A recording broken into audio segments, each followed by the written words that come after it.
Buenos días, jóvenes. Vamos a desarrollar ya la última parte de cirugía. Vamos a empezar con la parte de patología de la pared abdominal. Vamos a empezar con hernias de la pared abdominal. Como definición, las hernias son la protrusión ocasional o permanente del contenido de la cavidad abdominal a través de un orificio que está anatómicamente constituido. Y esta es la principal diferencia entre lo que es hernia y eventración, porque la eventración es la protrusión a través de un orificio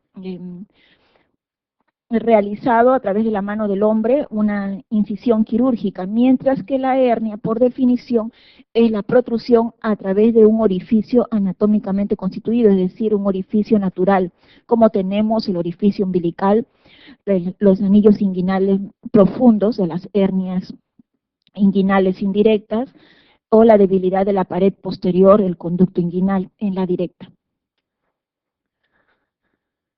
Y allí tenemos las principales hernias, las inguinales, que como ya vimos son directas o indirectas, las femorales, la hernia de Spiegel, una hernia de la pared abdominal anterior. La eventración también se le conoce como una hernia incisional o también hernia ventral. Las hernias umbilicales, las hernias epigástricas, y las de la parte posterior son las hernias lumbares, que son las hernias de Petit y la hernia de Grinfeld. Bien, tenemos, como dice, la hernia umbilical, que es más frecuente en mujeres, la hernia de Littré, cuya característica es que el contenido del saco se encuentra el divertículo de Meckel. La hernia de Richter es una hernia por pellizcamiento. En el contenido de la hernia vamos a tener un asa delgada, pero este va a estar solamente en el borde antimesentérico. Se le conoce hernia por pellizcamiento o hernia de Richter. La hernia de Spiegel en una zona de debilidad lateral al borde externo del recto anterior del abdomen, en lo que se llama la línea semilunar de Douglas, es de localización paramediana.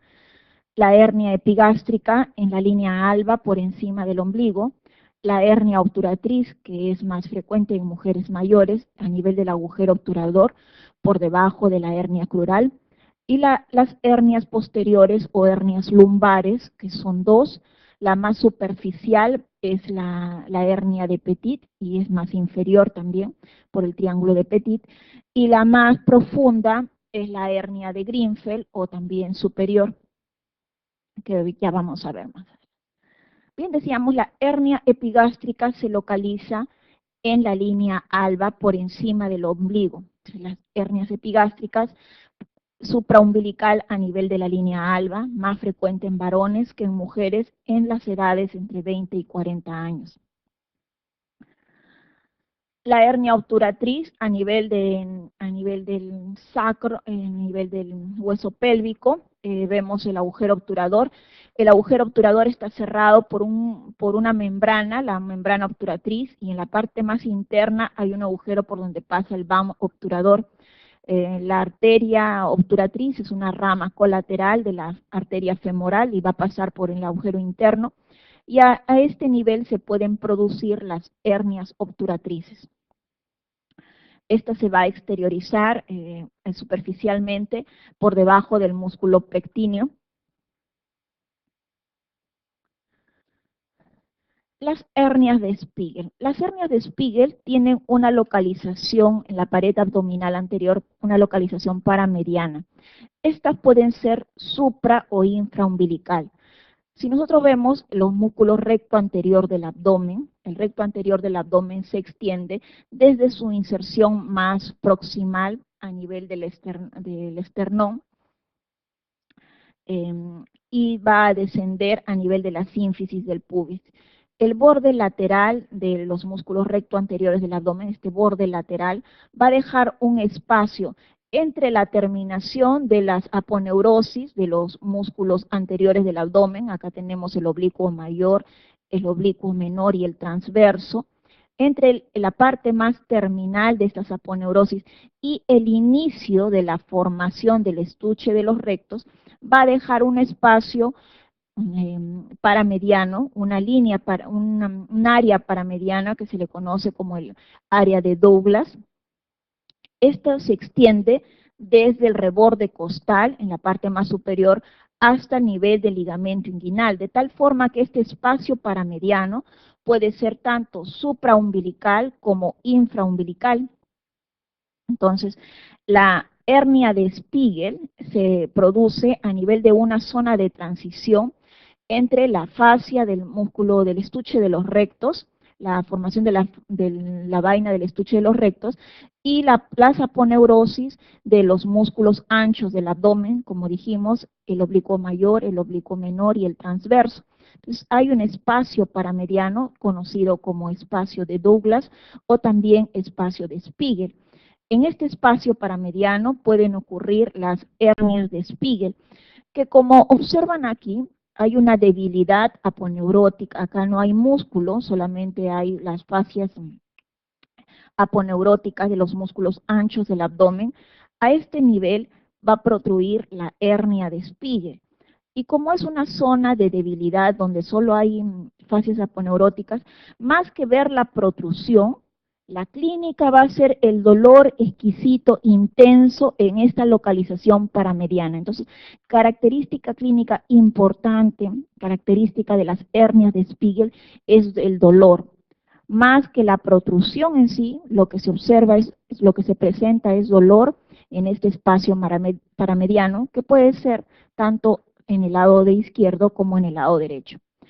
Y también puede ser tanto supraumbilical como infraumbilical, aun cuando más frecuentemente se localizan de manera infraumbilical. Bien. Para recordar la disposición aponeurótica de los músculos de la pared anterior del abdomen. En la pared anterior del abdomen nosotros tenemos los músculos, los rectos anteriores del abdomen, y lateralmente el oblicuo mayor, dentro de este el oblicuo menor y más profundamente el transverso. Bien. Empecemos por el transverso. El transverso se va a extender desde la parte posterior, viene de la región lumbar, se extiende, es el transverso, es el más profundo del abdomen, viene desde el nivel vertebral, de toda la gotera paravertebral posterior, viene hacia adelante y se dirige hacia la línea media. Entonces, va a dirigirse horizontalmente, de manera horizontal, hacia la línea media en el abdomen. La zona muscular va a estar a nivel superior, a nivel de las últimas costillas, y la zona más distal se va a insertar a nivel lumbar, en la gotera paravertebral, y discurre hasta la cresta ilíaca. Entonces, esto en amarillo, vemos la zona de debilidad donde no hay músculo, allí va a terminar, ahí va a venir solamente la parte aponeurótica del músculo transverso del abdomen. Bien, la hernia de Richter, habíamos dicho, es una hernia por pellizcamiento. La característica es que el contenido de la hernia de Richter es un asa intestinal delgada que se encuentra peñiscada por su borde antimesentérico. Vemos ahí el borde antimesentérico del asa intestinal. Hernia por pellizcamiento o hernia de Richter.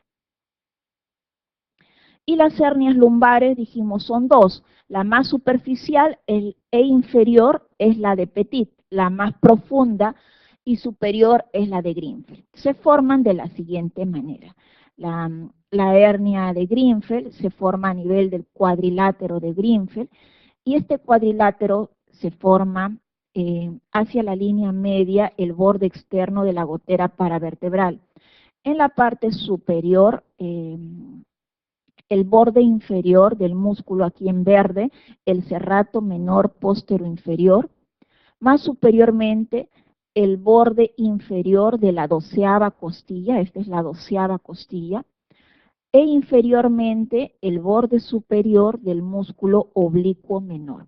Entonces, hacia adentro, la gotera paravertebral. Hacia arriba, el serrato menor póstero-inferior. Hacia arriba y hacia afuera el borde inferior de la 12ª costilla, aquí en amarillo, y hacia abajo el borde superior del oblicuo menor. Deja un espacio de debilidad muscular por donde protruye la hernia de Greenfeld. Estos músculos están cubiertos por el músculo dorsal ancho. Acá vemos hacia el lado derecho el dorsal ancho. Entonces, en la parte inferior, entre el borde del dorsal ancho, anteriormente por el borde del oblicuo mayor, aquí en azul, y la cresta ilíaca, se forma el triángulo de Petit, por donde protruye la hernia de Petit. Entonces, las hernias lumbares son dos. La hernia de Greenfeld, que es más profunda porque estos músculos están cubiertos por el dorsal ancho. Aquí está el dorsal ancho. Y la hernia de Petit, que es más superficial, se forma entre el dorsal ancho, el oblicuo mayor y la cresta ilíaca. Nuevamente, hernias lumbares, la hernia de Greenfeld, aquí está resecado el dorsal ancho, y vemos la gotera paravertebral, el serrato menor posterior inferior, borde inferior de la 12ª costilla y borde superior del oblicuo menor, deja una debilidad de pared por donde protruye la hernia de Greenfeld, por el cuadrilátero de Greenfeld. Más inferiormente, entre el dorsal ancho, el oblicuo mayor y la cresta ilíaca, se forma el triángulo de Petit, por donde protruye la hernia de Petit. Nuevamente, la hernia de Greenfeld y la hernia de Petit, perdón, y la hernia de Greenfeld. ¿Qué es eso? ¿Qué muestra la imagen? Una hernia, sí, una hernia. ¿Cómo se llama esa hernia? Es una hernia que tiene un contenido. Es un contenido que es un divertículo de Meckel. Por lo tanto, se llama Littré. La hernia de Littré, contenido el divertículo de Meckel. Y estudiamos las hernias inguinales a través de un cuadrilátero, el cuadrilátero de Frouchot. El cuadrilátero de Frouchot se encuentra entre el borde superior de la espina ilíaca anterosuperior y una vertical que pasa por la espina del pubis y una horizontal que pasa a ese nivel. En esa zona, en el cuadrilátero de Frouchot, vamos a estudiar la anatomía de las hernias inguinales. Vemos ahí la parte más superficial en la región inguinal. Importante recordar a este nivel dos nervios, dos filetes nerviosos, el filete nervioso del nervio ilio-hipogástrico y el filete nervioso del nervio ilio-inguinal, que están implicados en las complicaciones cuando se hace la cura quirúrgica de las hernias inguinales.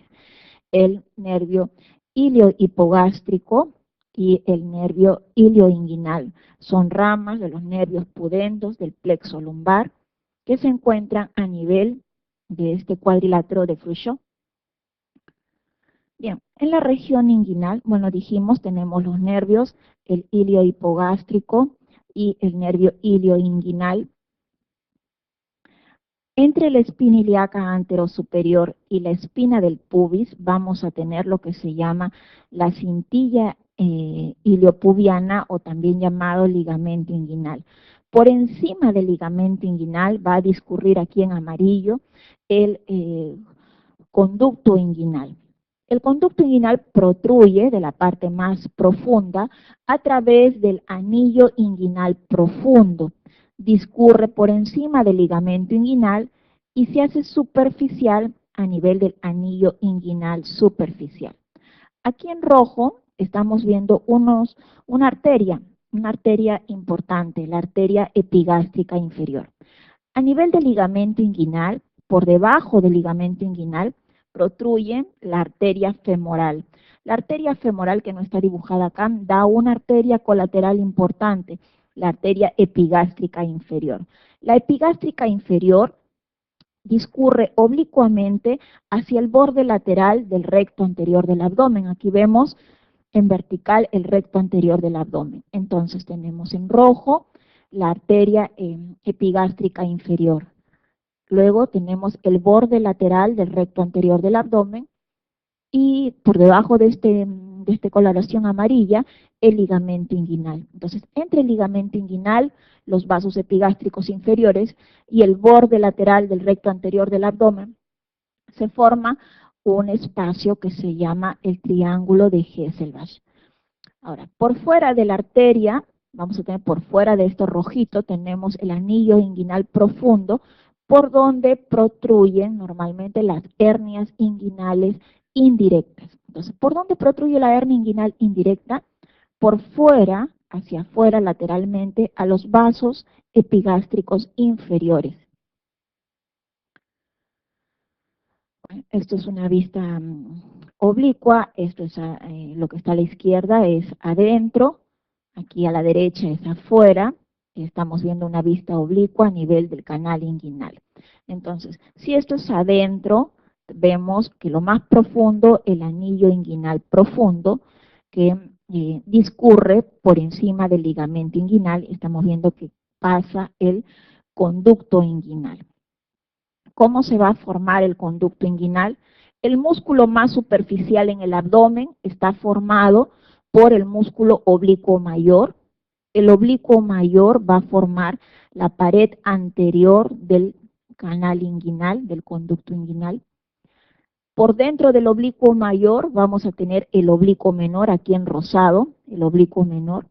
Y el oblicuo menor se va a unir junto con el transverso.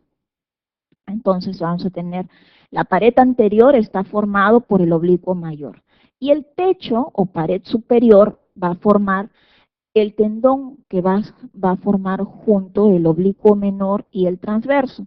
Estos van a formar un tendón único que se llama el tendón conjunto. Entonces el techo del conducto inguinal está formada por la aponeurosis de unión entre el oblicuo menor y el transverso. Esta es otra vista, lo mismo de la parte profunda, del anillo inguinal profundo. Vamos a tener lo más importante, elemento importante, la arteria deferencial, el conducto deferente, que van a pasar a través de este anillo inguinal profundo.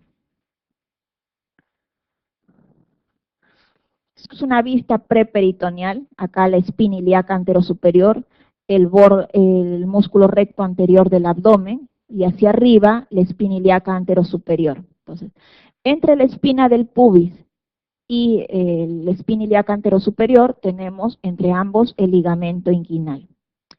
Por debajo del ligamento inguinal protruyen estos vasos, los vasos femorales, arteria y vena femoral.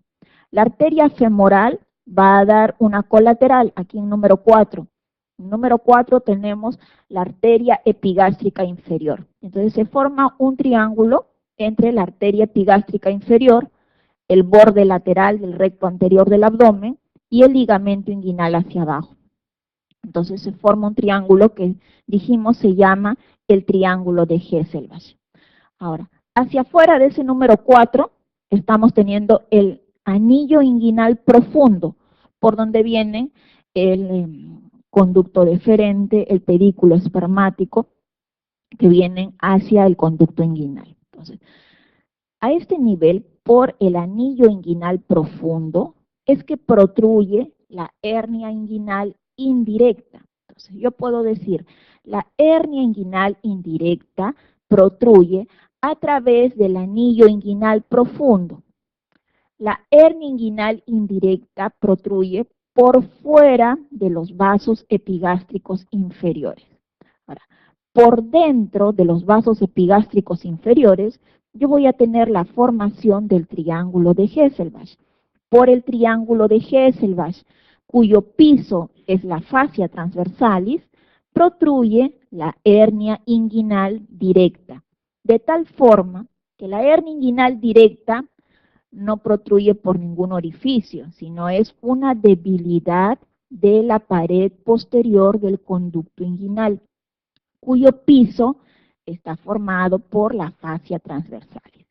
¿En qué zona? La zona del triángulo de Hesselbach, formado entre los vasos epigástricos inferiores, el borde lateral del recto anterior del abdomen y el ligamento inguinal. Bien, la hernia inguinal indirecta viene por el anillo inguinal profundo. Aquí en rojito estoy viendo los vasos epigástricos inferiores.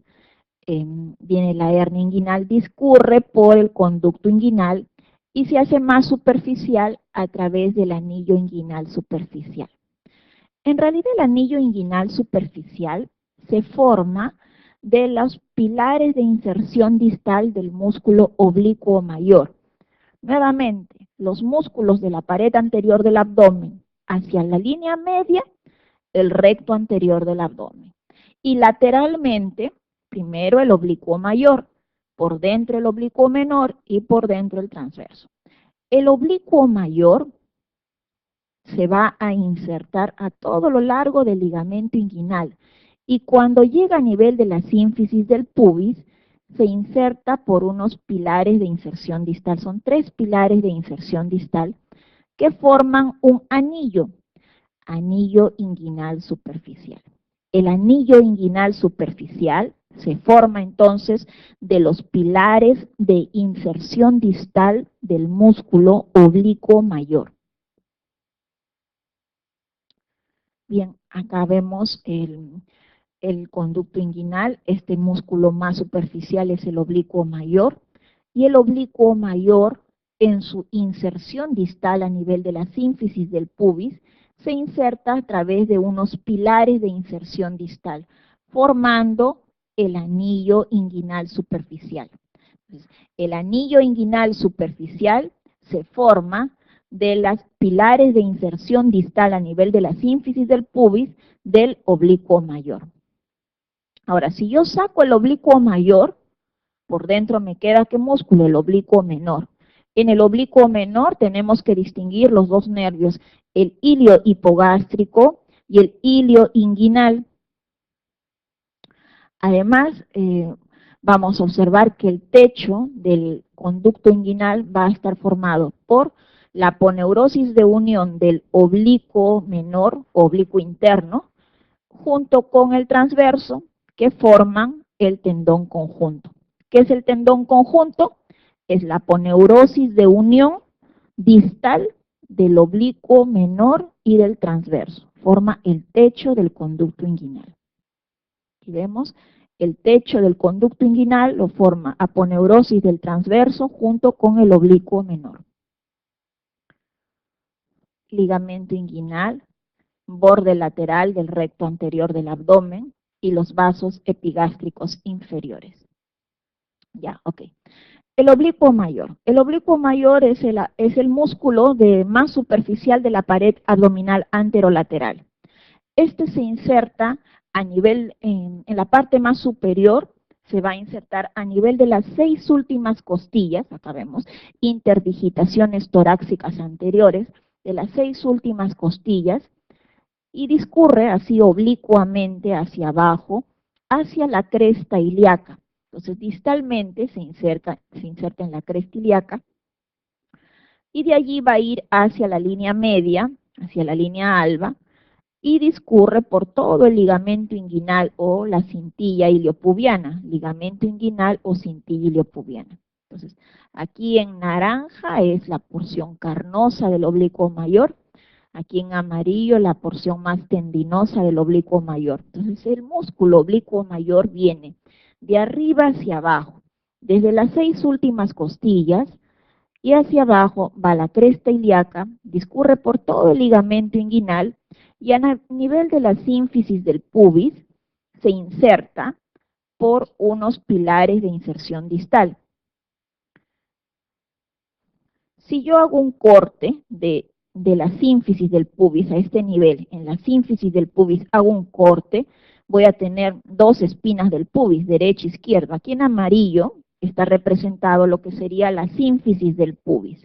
Dije que cuando el músculo oblicuo mayor viene desde las 6 últimas costillas, va hacia la cresta ilíaca, discurre por el ligamento inguinal, a nivel de la sínfisis del pubis, el oblicuo mayor se inserta a través de unos pilares de inserción distal.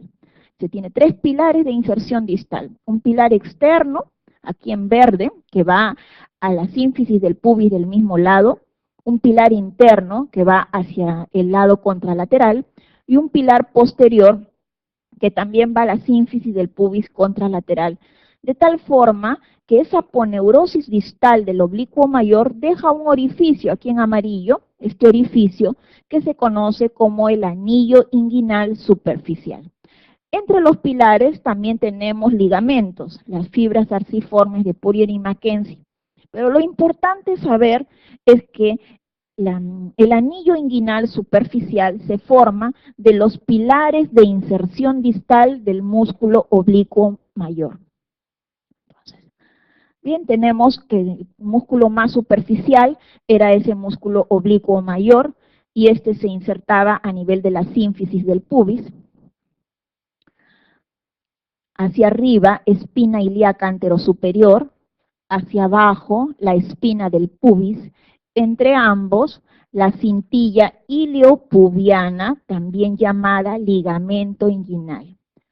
Hacia adentro, el borde lateral del músculo recto anterior del abdomen, que lo vemos aquí, la inserción del recto anterior del abdomen, me da el borde lateral del recto anterior del abdomen.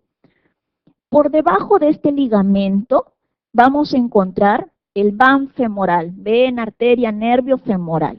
La arteria femoral da una colateral, la arteria epigástrica inferior, esta pequeña arteria, la arteria epigástrica inferior.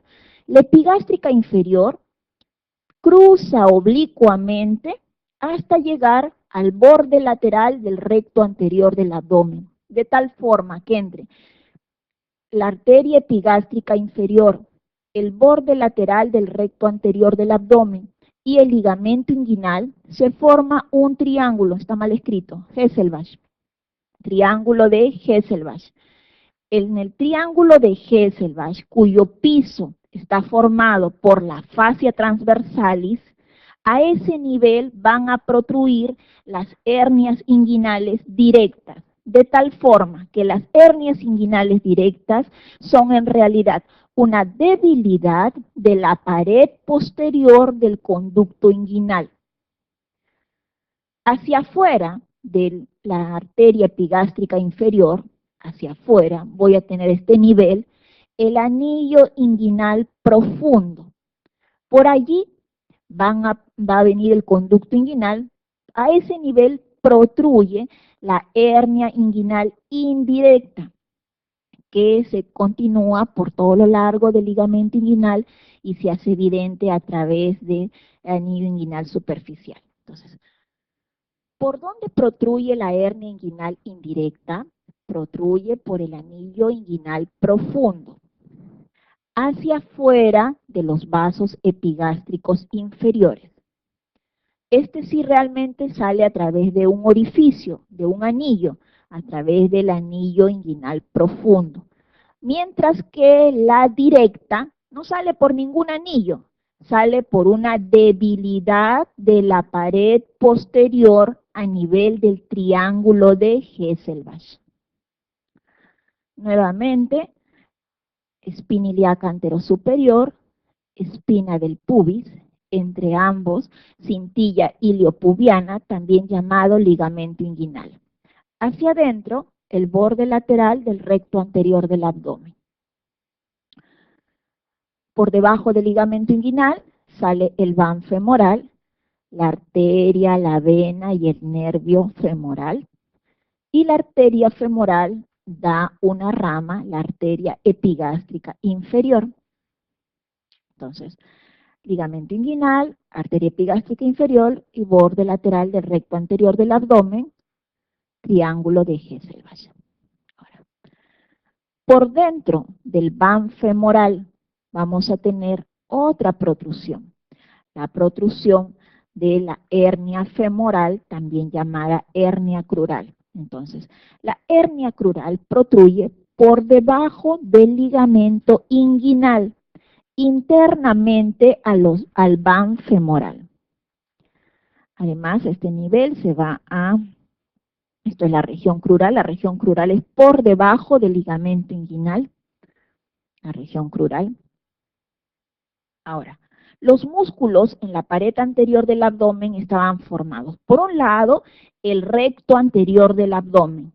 Lateralmente habíamos dicho el oblicuo mayor, ese que distalmente en la sínfisis del pubis formaba el anillo inguinal superficial. Entonces, el músculo más superficial de la pared anterolateral del abdomen es el oblicuo mayor. Por dentro del oblicuo mayor yo tengo el oblicuo menor y por dentro del oblicuo menor tengo el transverso. Resulta que el oblicuo mayor, dijimos, se inserta en las 6 últimas costillas, va a la cresta ilíaca y discurre a todo lo largo del ligamento inguinal y a nivel distal hace sus pilares de inserción distal para formar el anillo inguinal superficial. Mientras que los que están por dentro, el oblicuo menor y el transverso, se insertan en el tercio superior del ligamento inguinal y no discurren por todo el ligamento inguinal, sino que van por el tercio superior, ascienden y se van a la línea media.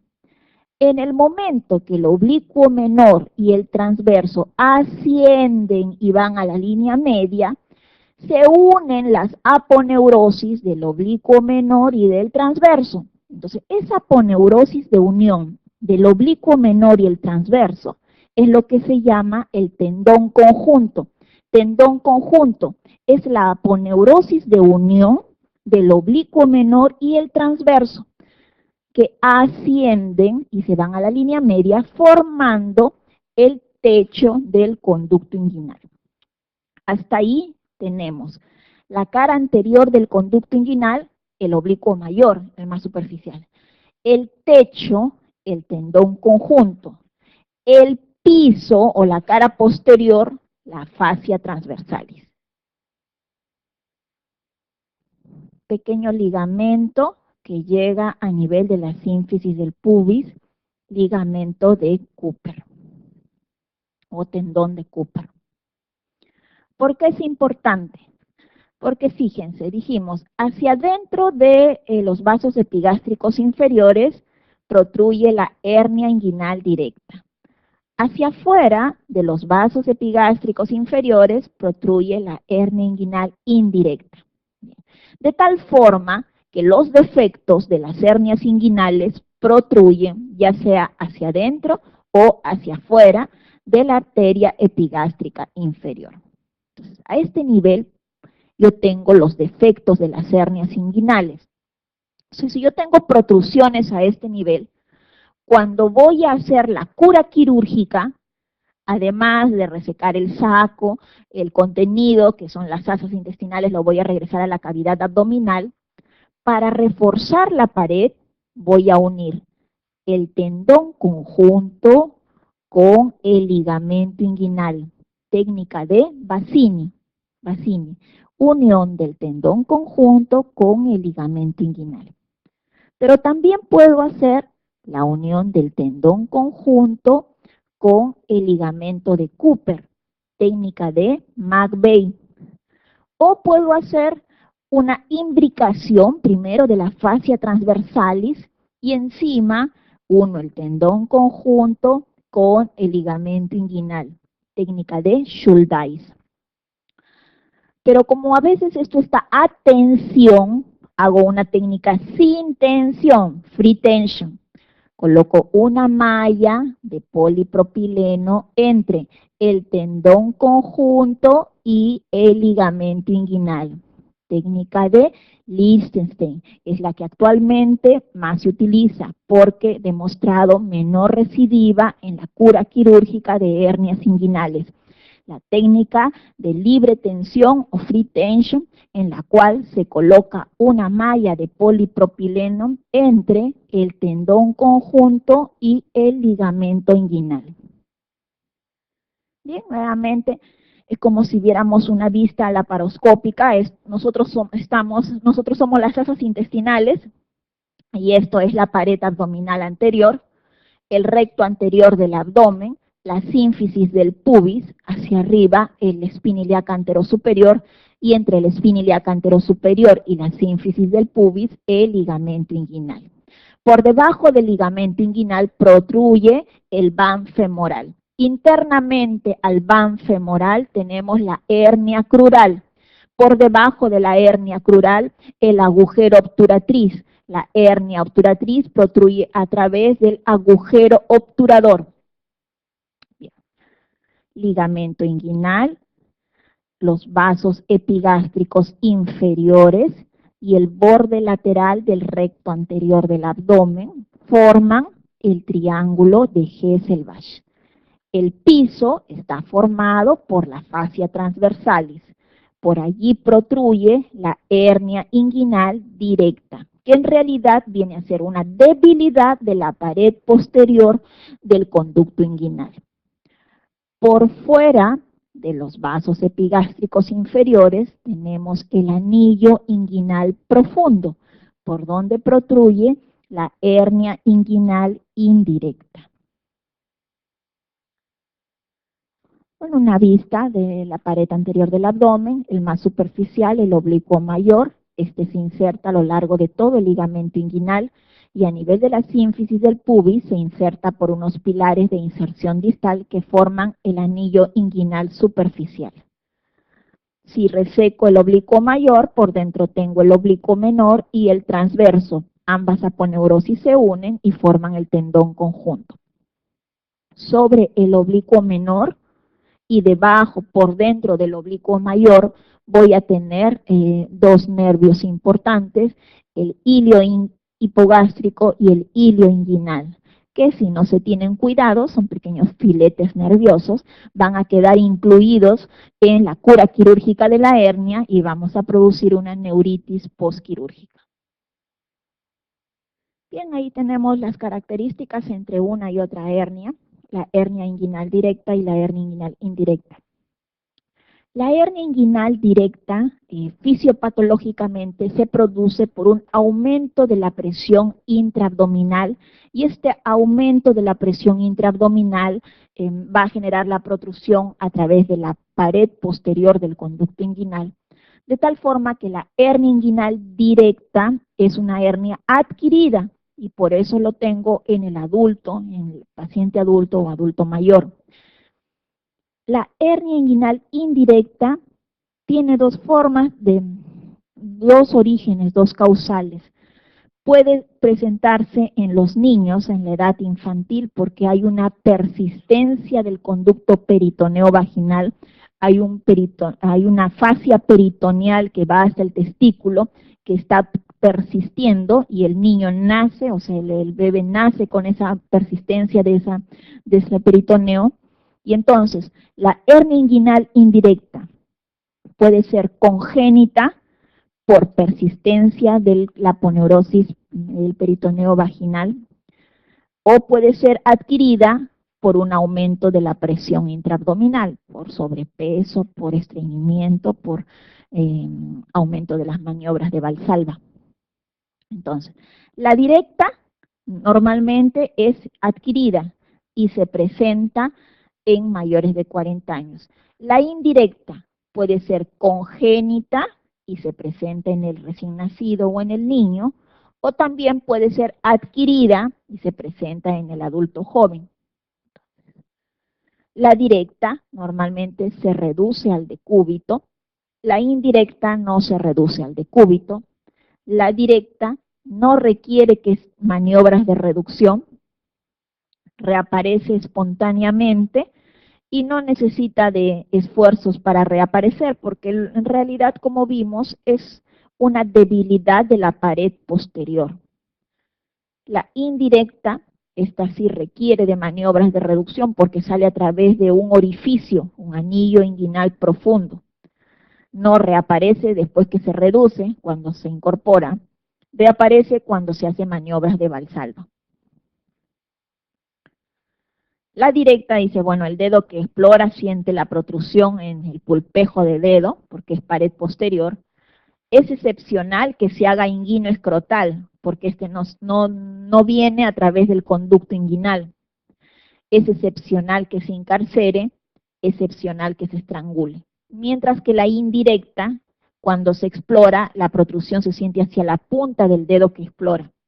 Es más frecuente que sea inguinoescrotal, por cuanto viene a través del conducto inguinal, frecuentemente se incarcera, frecuentemente se estrangula. Bien, vemos allí, vienen a este nivel, la espina ilíaca anterosuperior, la espina del pubis, los vasos epigástricos inferiores. Por dentro de los vasos epigástricos inferiores tenemos el triángulo de Hesselbach. Por fuera de los vasos epigástricos inferiores protruye el anillo inguinal profundo, que viene el conducto inguinal. Entonces, esta hernia no viene con el conducto inguinal, es una hernia que viene de la pared posterior del conducto inguinal, es decir, defecto de la fascia transversalis. Entonces, si es un defecto de la fascia transversalis, va por dentro de los vasos epigástricos inferiores, esta es una hernia inguinal directa. Le traje esta imagen, ¿por qué? Porque frecuentemente las hernias inguinales directas tienen la forma de, pueden tener en su contenido una hernia deslizada. ¿Por qué? Por deslizamiento viene como parte de la pared del saco una víscera, hernia deslizada. Cuando en la pared del saco yo tengo una víscera, en este caso la pared del saco herniario está formado por la vejiga. Es una hernia por deslizamiento. El saco está formado por una víscera, en este caso la vejiga. Ahora, para el tratamiento de las hernias, como objetivos nosotros tenemos primero, tengo que restituir el contenido del saco, o sea, las asas, la vejiga que está dentro del saco, lo tengo que regresar a la cavidad abdominal. Tengo que ligar en la base el saco herniario y seccionar el saco redundante. Y luego tengo que reparar el defecto de la pared que produjo la hernia. Como principios en cualquier tipo de cura quirúrgica. Entonces, en la directa lo que hago es reseco el saco, reconstituyo el anillo inguinal profundo y refuerzo la pared posterior. En la directa invagino el saco hacia la cavidad abdominal y reparo la pared posterior. En la crural, normalmente el ligamento inguinal hay que seccionarlo a fin de que la hernia crural o femoral se inguinalice, y luego hay que cerrar el agujero crural y reforzar la pared posterior como si fuera una directa. Dentro de las técnicas más utilizadas tenemos la técnica de Bassini, une hacia arriba el tendón conjunto con hacia abajo el ligamento inguinal, o une en una sutura. La de McVeigh utiliza hacia abajo el ligamento de Cooper, hacia arriba el tendón conjunto. La de Schuldeis, antes de hacer un Bassini, hace una imbricación de la pared posterior, que es la fascia transversalis, y sobre eso sutura el ligamento inguinal con el tendón conjunto. En la de Lichtenstein es igual que un Bassini, pero entre el tendón conjunto y el ligamento inguinal se va a interponer una malla de polipropileno. En la técnica de estopa se diseca todo el peritoneo y entre peritoneo y aponeurosis se coloca una malla de polipropileno. Bien, se inicia normalmente, se realiza una incisión oblicua, una incisión siguiendo las líneas de Langhans por encima del ligamento inguinal. Hecha la incisión, se divulsiona, se secciona hasta el celular subcutáneo y yo voy a llegar primero al músculo oblicuo mayor. Ese oblicuo mayor se va a abrir la aponeurosis del oblicuo mayor, que está así. Y finalmente abriendo la aponeurosis del oblicuo mayor. El oblicuo mayor es la pared anterior del conducto inguinal. Entonces, si yo abro la pared anterior del conducto inguinal, voy a llegar a la hernia, que esta ya sea directa o indirecta. En este caso es una hernia indirecta porque viene a través o viene con el conducto inguinal. Entonces, diseco el saco herniario, introduzco el contenido del saco hacia la cavidad abdominal,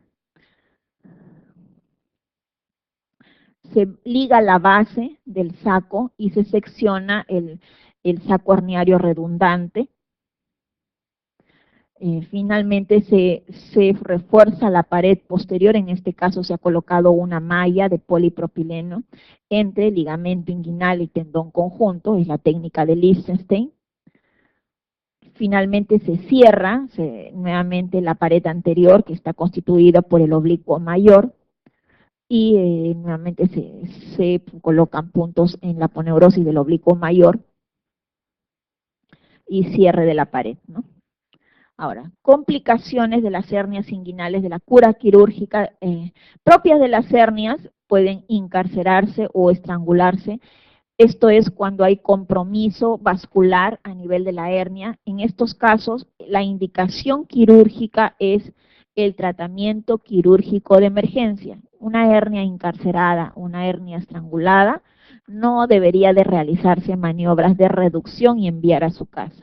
Ya sé que eso se hace en la emergencia, pero eso es lo que no se debe hacer, porque corremos el riesgo de que estemos introduciendo una hernia que ya está encarcerada y que esté en evolución, en un proceso isquémico, y entonces esa asa isquémica en la cavidad abdominal se va a perforar.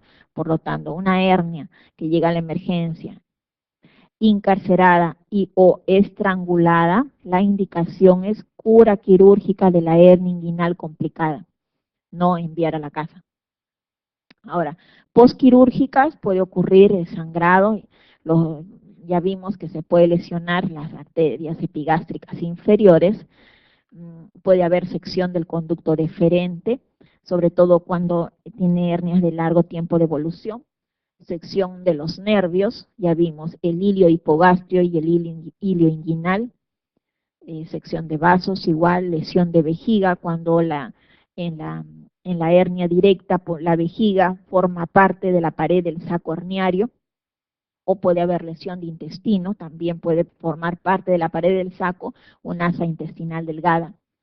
Posoperatorias puede haber retención urinaria, equimosis escrotal, es una zona bastante vascularizada, tumefacción testicular, o puede haber atrofia testicular por daño de las arterias deferenciales, puede haber hidrocele, infección de sitio quirúrgico, puede haber dolor o puede incluso recidivar dependiendo de la técnica. Es por eso que se prefiere las técnicas quirúrgicas sin tensión, porque aquellas que tienen tensión sobre la sutura, como la de Bassini, tienen mayor riesgo de recidiva por cuanto la presión intraabdominal va a continuar y por lo tanto la maniobra de Valsalva va a continuar y esto a la larga va a generar la recidiva de la hernia.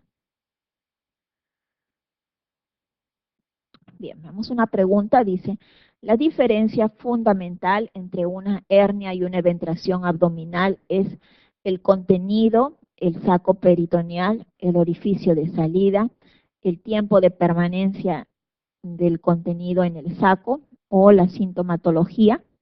¿Cuál es? El orificio de salida. Okay. Diferencia entre una hernia umbilical y una eventración después de una cura quirúrgica de una hernia epigástrica. La hernia de Littré se caracteriza por la presencia de un saco herniario con divertículo de Meckel. Hernia de Littré, en su contenido, un divertículo de Meckel. Y la hernia por pinzamiento es la hernia de Richter. Tiene el borde antimesentérico de un asa intestinal delgada. ¿En cuál de las siguientes hernias el dolor es el síntoma más característico? En la de Spiegel. Okay. En la hernia de Spiegel el dolor es lo más característico, porque protruye entre las fascias aponeuróticas.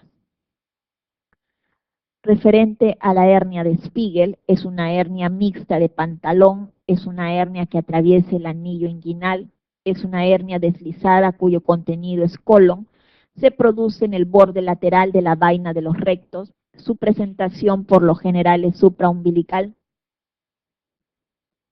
se produce en el borde lateral de la vaina de los rectos.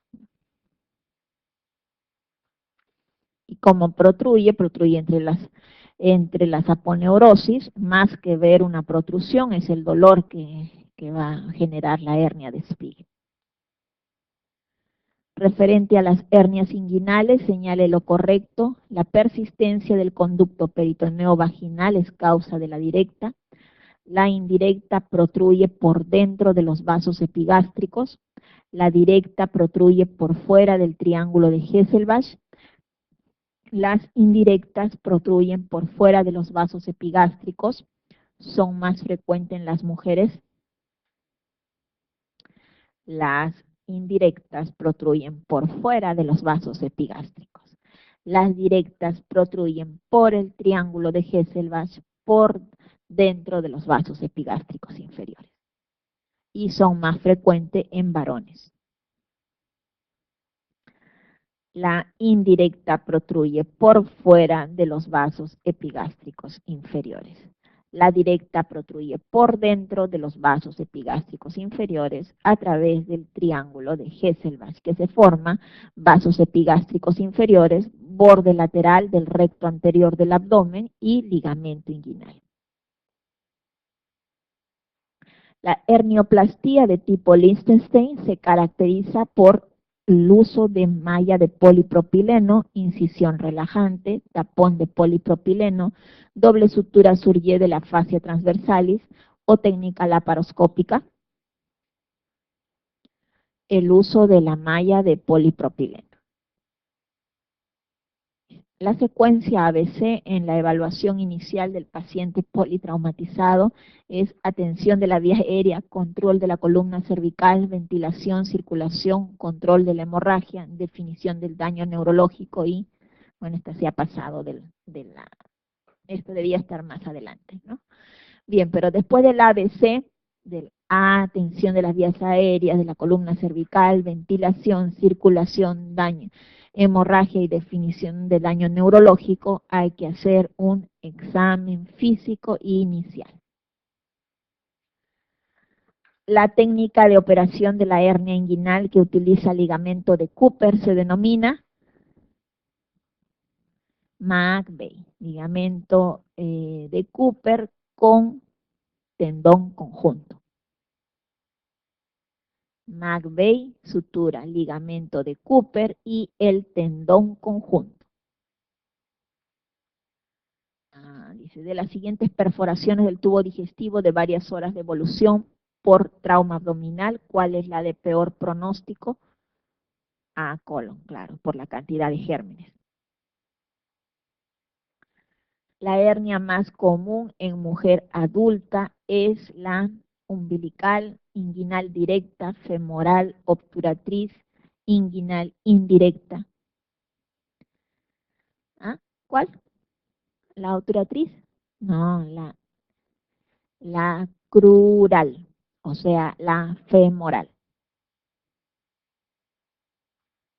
Bueno, ya vimos eso. Espina ilíaca anterosuperior, espina del pubis, ligamento inguinal, por debajo del ligamento inguinal, la hernia crural, o también llamada hernia femoral. Esa es la más frecuente en la mujer adulta. El ligamento de Cooper.